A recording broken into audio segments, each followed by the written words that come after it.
ऐसा सरकार को भी डर लगने लगा है। अभी आपने देखा होगा डीएम साहब से मैंने तो मिलने से मना कर दिया था, मिलने की जरूरत नहीं है, लेकिन मुझे पीछे से बताया होगा कि लोगों ने तो मना कर रहा है, पता नहीं कौन कराने, पीछे से बुलवाया फिर औरैया से सुबह में फोन आया था डीएम साहब का, ये सब मत कराओ, शासन गंभीर है इस बात को लेकर के, रिपोर्ट मांग रहा है बार बार, इनको खत्म करवाइए आंदोलन को, और भुगतान करने की तैयारियां चल रही है, सब लोगों का भुगतान होगा।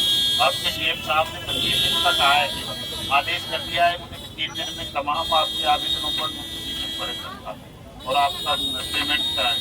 तो ये पूरे देश भर में, कर्नाटक में तमाम डीसी परेशान हो रहे हैं, महाराष्ट्र में, पूरे देश में, मतलब 20 राज्यों से ज्यादा जगहों पर हमारा ये आंदोलन कल से शुरू हो गया है, जो आज आप सबने यहाँ आरंभ किया है। लेकिन साथियों एक चीज को ध्यान रखना तमाम साथी, कई बार सरकार या प्रशासन दबाव में आकर इस तरह के आश्वासन दे देता है, इस तरह की कार्रवाइयां कर देता है।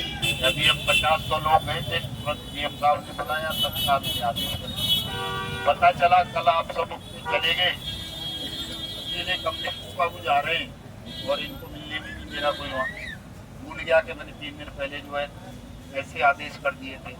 तो इस दबाव को, इस एकता को आपको सबको बना के रखना है, तभी ये पैसा मिल पाएगा आपका। आपस में बिल्कुल ना लड़े तमाम लोग, एजेंट और निवेशक साथी आपस में लड़ोगे तो बिल्ली वाली बात हो जाएगी कि 2 बिल्लियां एक रोटी को लेकर लड़ती रही, एक चालाक सा बंदर आया, कभी उसकी में से ज्यादा टुकड़ा तोड़ दे, कभी उसकी में से पूरी रोटी खा गया, बिल्लियों के पल्ले कुछ नहीं पड़ा। एजेंट और निवेशक यदि आपस में लड़ेंगे तो निश्चित रूप से किसी भी निवेशक को कोई पैसा नहीं मिल पाएगा। एजेंट को बर्बाद हो ही जाना है, वो बर्बाद चाहिए एजेंट को, कोई पुलिस परेशान कर लेती है, कभी निवेशक परेशान कर लेता है, कभी कोई और, कभी कोई और। तो अगर इन तमाम परेशानियों से बचना है, अपना पैसा वापस लेना है, तमाम लोगों को मिल करके इस लड़ाई को लड़ना पड़ेगा और निरंतर सरकार को ये एहसास कराते रहना है कि आपने जो कानून बनाया है हमारे भुगतान की गारंटी का, उस कानून को जल्दी से जल्दी आप लोग लागू कीजिए। अगर नहीं करोगे तो पूरा देश आपके खिलाफ विद्रोह करेगा, आपकी सरकार की खिलाफत करेगा, ये असहयोग आंदोलन बहुत लंबा चलेगा और फिर ये इतना विकराल रूप धारण कर सकता है कि जैसे बांग्लादेश की जनता ने बांग्लादेश की बेईमान सरकार को चुनाव से पहले उखाड़ कर फेंक दिया, बाकी प्रधानमंत्री को देश छोड़कर भागना पड़ा। इससे ज्यादा बुरी और भयावह हिंदुस्तान की सरकारों की हम कर देंगे, क्योंकि वहाँ केवल 20 लाख लोग सरकार के खिलाफ थे, यहाँ 42 करोड़ से ज्यादा परिवार हैं जो किसी न किसी ठगी प्रकरण का शिकार हुए हैं। 1.5 से 2 करोड़ एजेंट हैं जो अपना घर बार छोड़ चुके हैं, पलायन कर चुके हैं। 5 लाख से ज्यादा लोगों ने तो आत्महत्या कर ली है ठगी प्रकरणों का शिकार हो जाने पर। 1250 सैनिकों ने आत्महत्या की है सीमा पर ठगी प्रकरणों में फंस जाने के कारण। और अब तो स्थिति ये हो गई है कि परसों आपने देखा होगा जो भारत का मुख्य न्यायाधीश है उसके नाम पर ठगी कर ली है, उसका बन करके इंडिया बोल रहा हूँ 500 रुपये भेज फटाफट कार के लिए, कार लेके कॉलेज की बैठक में जाना है। प्रधानमंत्री के नाम पर तो पहले भी होती थी ठगी, तमाम ठग नरेंद्र मोदी का फोटो लगा देते थे, हमारे वाले बाबा का फोटो लगा देते थे मुख्यमंत्री का, तो भाई ये तो प्रधानमंत्री ने अपलोड कर दी कंपनी, ये मुख्यमंत्री ने कर दी, इसमें इन्वेस्टमेंट करो। तमाम कंपनियों ने ये ठगी का धंधा किया, लेकिन अब तो मुख्य न्यायाधीश के नाम तक पर हिंदुस्तान में ठगी होने लगी है और कोई ऐसा घर नहीं बचा देश में जो उसमें कोई न कोई ठगी का शिकार ना बना, चाहे वो कितने भी बड़े आदमी का घर हो, छोटे आदमी का घर हो। मंत्रियों तक को ठगा जा रहा है, सांसदों तक को ठगा जा रहा है, जजों तक को ठगा जा रहा है, तमाम अधिकारी प्रकरणों का शिकार बन गए। सामान्य किसान मजदूर तो बहुत पहले से बनते आ रहे हैं, लेकिन अब ये जो साइबर क्राइम चला है इसने तो सबकी नाक में नकेल डाल दी है। जज क्या, डीएम क्या, एसपी क्या, सब ठगी का शिकार बन रहे हैं। और जब ऐसा होने लगता है तो ये परमात्मा का एक संकेत होता है, ईश्वर संकेत देता है लोगों को कि अब क्रांति का, परिवर्तन का, इंकलाब का समय आ गया है। अब सब उठकर खड़े हो जाओ, ठगों के विरुद्ध संघर्ष करो। अगर नहीं करोगे तो न तुम बचोगे न तुम्हारा परिवार बचेगा, और जिस देश पर, जिस संस्कृति पर आप गर्व करते हो, गौरव करते हो, वो भी नहीं बचेगा, वो भी खत्म हो जाएगा। इसलिए न केवल भुगतान के लिए एजेंट साथी अपनी सुरक्षा सम्मान के लिए, बल्कि अब सवाल देश के अस्तित्व का है, राष्ट्र की अस्मिता का है।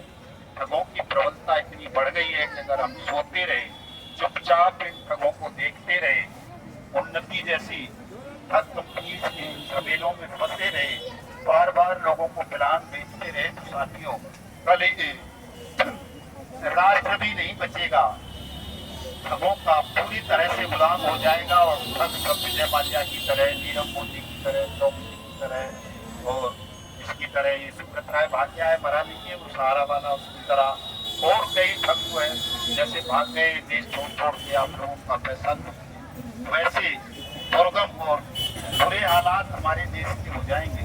इसलिए मैं तो आप सब के माध्यम से पूरे देश के लोगों से अपील करता हूँ कि आप तमाम लोगों को पूरी निष्ठा, ईमानदारी और देशभक्ति का परिचय देते हुए ठगों के खिलाफ खड़ा होना चाहिए, ताकि हम अपने पैसे के साथ साथ इसलिए देश को भी बचा सकें। एजेंट साथियों से भी मैं अनुरोध करूंगा, मुझे मालूम है कि ये क्षेत्र है बुंदेलखंड का, ऐसा है कि यहाँ लोगों रिटेल मार्केटिंग वाला ठग है, क्या नाम है उसका, बता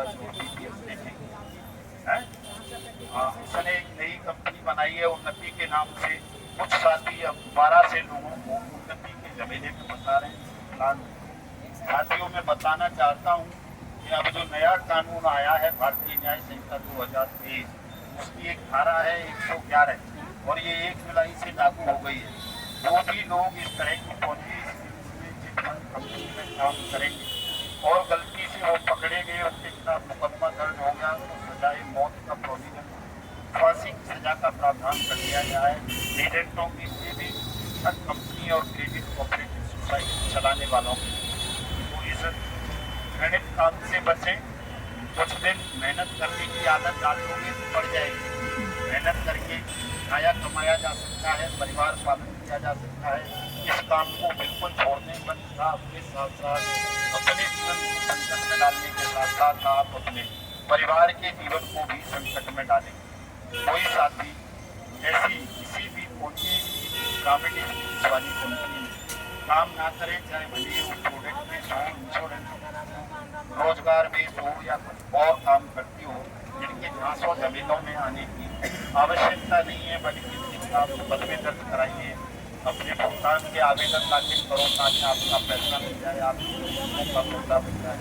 और कोई भी दूसरा काम धंधा किसी के हैं, आप फ्रूट बेच सकते हैं, दुकान खोल सकते हैं और दुनिया भर के काम है किया जा सकता है पेट पालने। इस काम को कोई साथी ना करें, वरना जीवन में पछताने का अवसर भी अब नहीं मिलेगा। कानून इतना सख्त हो गया है और ज्यादा से ज्यादा 6 महीना ये आंदोलन चलना है साथियों।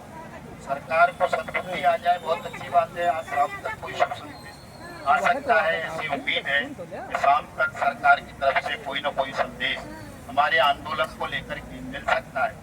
मैं भी प्रार्थना करता हूँ नारायण से कि जल्दी से जल्दी सरकार को सद्बुद्धि दें, आपका सबका भुगतान करा दें। भुगतान करा देंगे, ये लड़ाई हमारी भुगतान पर समाप्त हम कर देंगे। जैसे वो दुर्योधन से 5 काम मांगने की बात हुई थी ना कृष्ण की, भैया इंद्रप्रस्थ ना दे तो 5 काम दे दे, लड़ाई खत्म। तो जो ये 3 मांगे लिखी है हमने, इनमें से अगर पहली मांग की पूर्ति भी सरकार कर देती है, केवल भुगतान कर देती है हमारा इस कानून के अनुसार, तो हम इस आंदोलन को वापस ले लेंगे, हमारी लड़ाई खत्म हो जाएगी। और अगर सरकार ने हमारी पहली मांग को भी पूरा नहीं किया, इसी तरह का अनुचित बल प्रयोग किया, कोई षड्यंत्र रचा हमारे आंदोलन के खिलाफ या कुछ और करने का प्रयास किया अहंकार में आके, तो फिर ये लड़ाई इन तीनों मांगों तक चलेगी। और तीनों मांगों की पूर्ति का मतलब है कि जो आज शासन में बैठे हैं, प्रशासन में बैठे हैं, सबको मृत्युदंड का प्रावधान कर देना। जो कानून इन्होंने खुद बना दिया है मृत्युदंड वाला, हमें तो केवल उसको अप्लाई करना है और इनके ऊपर ही करेंगे, सीधी सी बात है। अगर ये हमारी इस मांग को पूरा नहीं करेंगे तो तमाम साथी हमारे कमलेश भाई को, जिलाध्यक्ष महोदय को, और जो भी साथी यहाँ इस आयोजन कमेटी में हैं वो सहयोग करेंगे। तन से भी, मन से भी, धन से भी, क्योंकि आंदोलन भीख के पैसे से नहीं चलाए जा सकते। हमारे ब्रज में एक कहावत है कि वो पराये मुर्गा जात नहीं होती। जात में जाते हैं किसी देवी देवता पे से चुकाने तो उसको मुर्गा काट के खिलवाना पड़ता है। अगर घर में नहीं है तो खरीद के लाओ।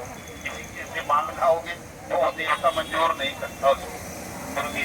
तो अगर आप के पैसे से या किसी धनपति के पैसे से या किसी पॉलिटिकल पार्टी के पैसे से या और कोई गलत काम करके उस पैसे से एक पवित्र आंदोलन को चलाएंगे तो उस आंदोलन पवित्रता खत्म हो जाएगी। कभी आप सत्य को प्राप्त कर पाएंगे। चाहे एक दूसरे का ही सहयोग करें, लेकिन आप सब लोग अपने परिश्रम से इस आंदोलन को चलाना पवित्रता बने, क्षमा बने और आप बहुत जल्दी जीत हासिल कर सको। जीत आपकी होनी है, ये तय है।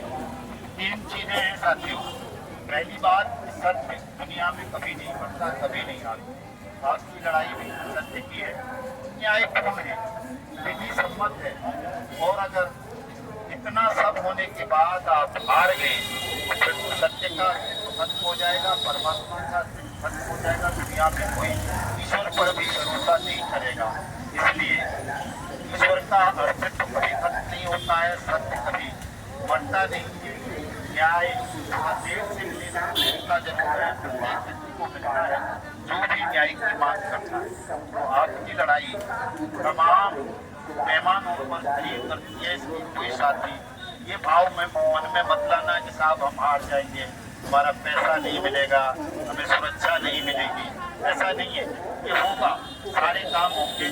केवल आपको निरंतर ईमानदारी के साथ इस मांग को उठाते रहने की जरूरत है, लड़ते रहने की जरूरत है। और लड़ने के लिए लाठी, डंडा, भाला, पर्ची आपको नहीं चलानी है।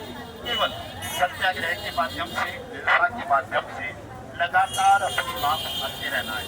आज आपने ज्ञापन दिया है कि साहब को 3 दिन का उन्होंने कहा है, 3 दिन के अंदर मैं नोटिस करा दूंगा, दिया है।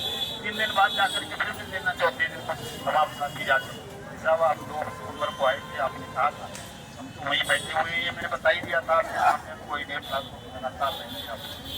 तो चौथे दिन जाकर के कमलेश भाई तमाम साथियों को लेकर के फिर पहुँच जाना है। ऐसे ही जुलूस ले साहब आपने उस दिन जो है 2 सितम्बर को आदेश दिए थे हमारे 3 दिन में सबको नोटिस भिजवा दूंगा। मैंने बोरियों में भर के आपने आवेदन रखे हुए उनको निकलवाइए, दिखाइए कहाँ चिंता लें, कितने नोटिस इशू किए, अपने उन नोटिसों की कॉपी भी उनसे मांग लेना दीजिए। तो ये काम बड़ी आसानी से आपका हो जाना है। केवल निरंतरता बनाए रखें। आप सब ने इतना समय दिया, यहाँ आए, सत्याग्रह आंदोलन का आयोजन किया, इसके लिए आप सबका बहुत बहुत धन्यवाद, बहुत बहुत आभार, अभिनंदन। मुझे मोहबा निकलना है, अभी मोहबा में कार्यक्रम है, परसों हमीरपुर है, मोहबा के बाद हमीरपुर है, सोरई जालौन है, झांसी है। इस तरह से लगातार मुझे तो पूरे देश में घूमना है, पूरे देश को ही जगाना है। पूरा देश जागेगा, सरकार को भी नया उत्पन्न होगा।